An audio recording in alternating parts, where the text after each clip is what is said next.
My name is Abby Johnson, and I spent 8 years working for Planned Parenthood, but today I'm a pro-life activist.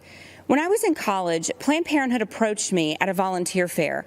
They talked about helping women in crisis and their commitment to keep abortion safe, legal, and rare.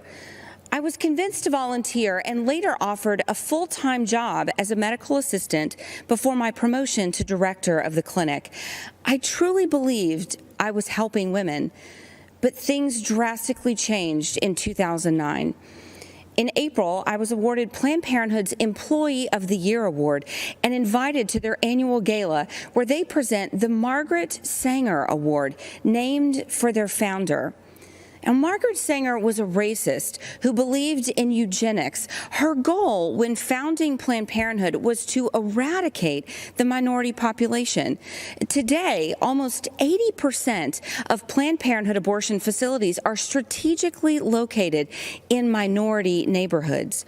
And every year, Planned Parenthood celebrates its racist roots by presenting the Margaret Sanger Award. Later in August, my supervisor assigned me a new quota to meet, an abortion quota. I was expected to sell double the abortions performed the previous year. When I pushed back, underscoring Planned Parenthood's public-facing goal of decreasing abortions, I was reprimanded and told, "Abortion is how we make our money." But the tipping point came a month later when a physician asked me to assist with an ultrasound-guided abortion. Nothing prepared me for what I saw on the screen. An unborn baby fighting back, desperate to move away from the suction. And I'll never forget what the doctor said next. "Beam me up, Scotty." The last thing I saw was a spine twirling around in the mother's womb before succumbing to the force of the suction. On October 6th, I left the clinic, looking back only to remember why I now advocate so passionately for life. I founded and currently run And Then There Were None, a nonprofit organization that's helped nearly 600 abortion workers transition out of the industry. For most people who consider themselves pro-life, abortion is abstract. They can't even conceive of the barbarity. They don't know about the products of conception room and abortion clinics where infant corpses are pieced back together to ensure nothing remains in the mother's wombs, or that we joked and called it the pieces of children room. You see, for me, abortion is real. I know what it sounds like. I know what abortion smells like. Did you know abortion even had a smell? I've been the perpetrator to these babies, to these women, and I now support President Trump because he has done more for the unborn than any other president. During his first month in office, he banned federal funds for global health groups that promote abortion. That same year, he overturned an Obama-Biden rule that allowed government subsidy of abortion. He appointed a record number of pro-life judges, including 2 Supreme Court justices, and importantly, he announced a new rule protecting the rights of healthcare workers objecting to abortion, many of whom I work with every day. Life is a core tenet of who we are as Americans. And this election is a choice between 2 radical anti-life activists and the most pro-life president we have ever had. That's something that should compel you to action. Go door to door, make calls, talk to your neighbors and friends, and vote on November 3rd. Take action that reelects our president, and do it with our very most vulnerable Americans in mind, the ones who haven't been born yet.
As many of you know, I have a biracial son. His name is Jude. And he is just, in my opinion, the most adorable little brown boy you will ever see in your life. He looks like he has a perpetual tan. He has the most gorgeous hair on the planet. And he loves his brown skin. He talks about it all the time. His brothers talk about how he has brown skin and they have peach skin, and they talk about their differences lovingly, and I love it. And it's a constant source of conversation in our home, and they love to talk about their differences, and it's a beautiful thing. Right now, Jude is an adorable, perpetually tan looking little brown boy. But one day, he's going to grow up, and he's going to be a tall, probably sort of large, intimidating looking, maybe brown man. And my other boys are probably going to look like nerdy white guys. And so I realized that I'm going to have a different conversation with Jude than I do with my nerdy white kids. And you know, that doesn't make me angry. And many of you would say, that should make you angry, Abby, but it doesn't make me angry. You know why? Because I look at statistics over emotion, okay? Statistically, I look at our prison population, and I see that there is a disproportionately high number of African American males in our prison population for crimes, particularly for violent crimes.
So statistically, when a police officer sees a brown man, like my Jude, walking down the road, as opposed to my white nerdy kids, my white nerdy men walking down the road, because of the statistics that he knows in his head, that these police officers know in their head, they're going to know that statistically, my brown son is more likely to commit a violent offense over my white sons.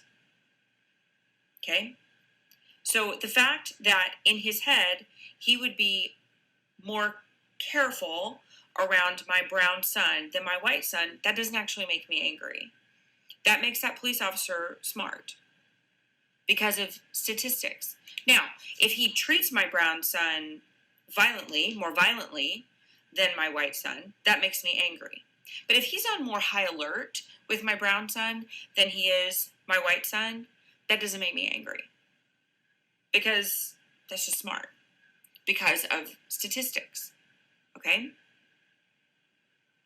Now, if he acts in an unjust manner toward my brown son than my white son, that makes me angry.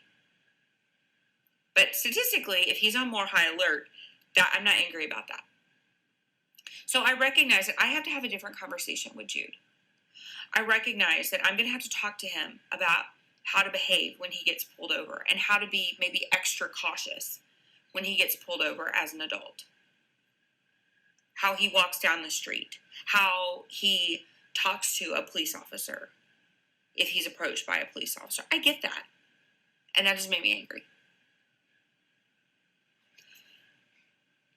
What makes me angry is the why. Why are the statistics the way that they are? I'm just sort of a research nerd, so I look at a lot of research. So I started looking at research about fatherhood because I believe that the primary reason that we see a lot of the illness in our society today, and one of the reasons that we're seeing a lot of what's happening today in our society is because of fatherlessness. Because fathers have not stood up and they have not taken their place in the home. And particularly in Black homes. And I knew that the previous statistic had been that 70% of Black homes were without fathers. And so I started researching, I started looking to see if that statistic had gotten better, if there had been an improvement. And I found, unfortunately, it had not. That 70% has maintained pretty steady over many years.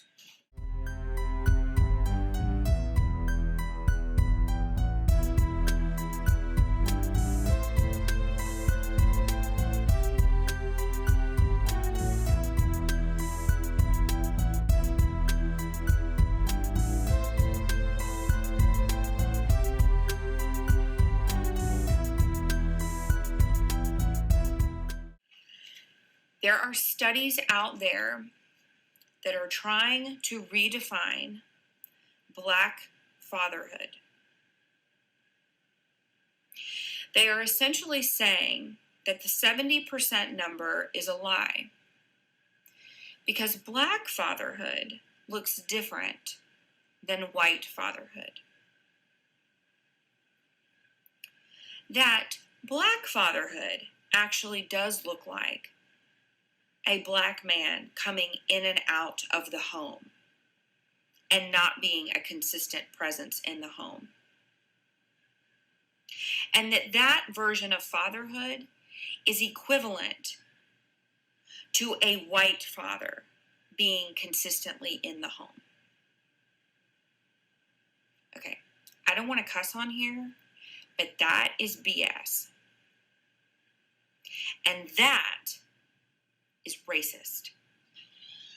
Children, no matter their skin color, deserve the consistent presence of a father in their life. Black fathers do not get a pass just because it is culturally different. Just because Black fathers don't want to be in the home, and culturally it has been acceptable for them to be with multiple women.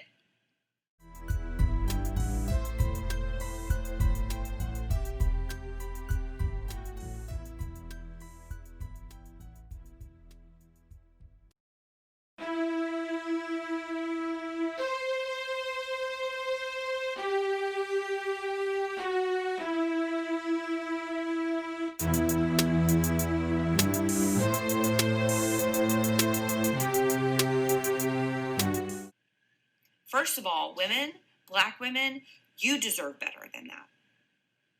You deserve a man who is going to father a child with you and be with you in the home with you and your child. Number one. Second of all, your children deserve to have a father who is going to consistently be with your child in the home. Period. Black children do not deserve a lesser father simply because they are black. White children do not deserve a more consistent presence in the home just because they are white. That is racism. But that's what's happening. That's what's happening in research institutions right now. They are trying to redefine black fatherhood because they don't like that 70% stat. So instead of setting the bar higher for black fathers, they're simply redefining fatherhood in the black community. That's crap. If Black America wants to start writing and talking about something, this is it. This is it.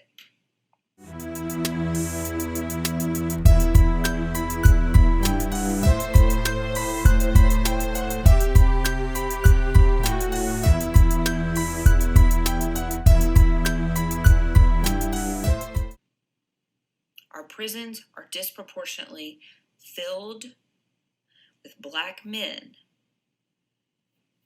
because of this 70% statistic. Mark my words. It's not because of bad cops. It's because of bad dads.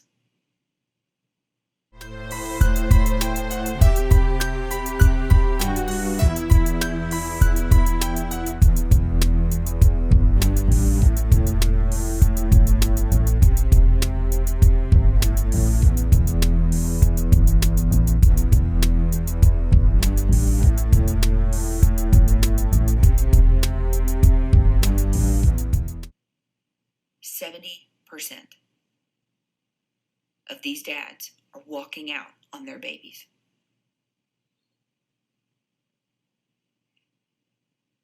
I'm not making an excuse for bad cops. There are bad cops out there, but not 70% of them.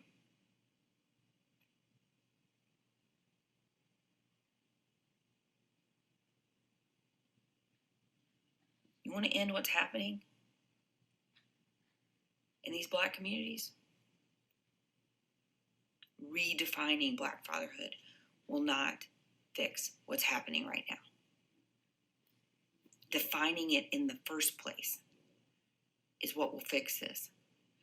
Getting fathers back in the homes is what's going to fix this.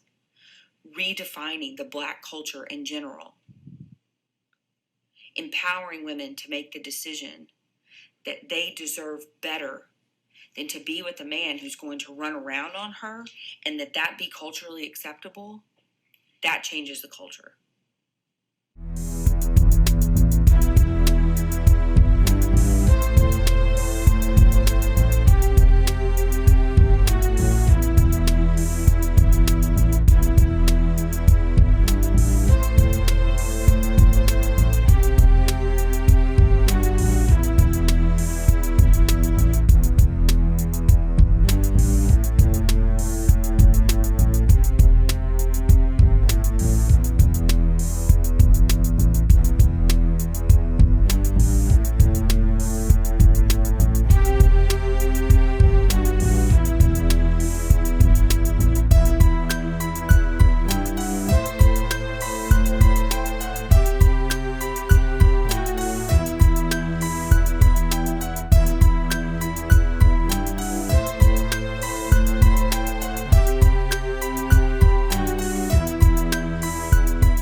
Impossible that you're stupid.